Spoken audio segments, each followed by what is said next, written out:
Buonasera e ben ritrovati con l'informazione flash di New Sicilia. I principali titoli del pomeriggio. Sono arrivati in Sicilia e hanno iniziato l'indagine all'Aspe di Trapani. Gli ispettori inviati dal Ministero della Salute verificheranno eventuali inadempienze e responsabilità nei ritardi con cui sono stati refertati oltre 3.000 esami istologici, con alcuni pazienti che hanno dovuto aspettare fino a 8 mesi per avere il responso.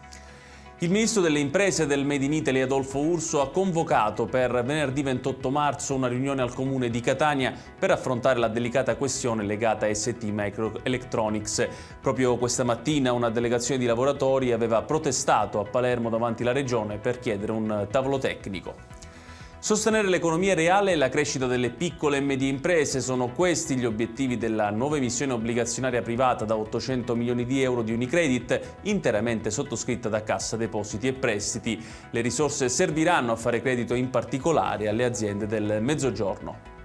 Ennesimo atto di violenza nel carcere Ucciardone di Palermo, dove un agente di polizia penitenziaria in servizio all'8ª sezione è rimasto vittima di un'aggressione da parte di un detenuto. L'agente ha riportato la frattura di 3 costole. Rabbia e amarezza sono espresse dai sindacati di categoria che hanno denunciato quanto accaduto.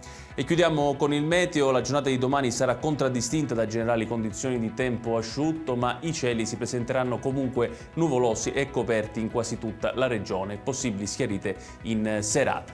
Ed è tutto per questa edizione. Tutti i dettagli su queste notizie li trovate come sempre sul nostro sito www.newsicilia.it. Grazie per averci seguito e buon proseguimento di serata.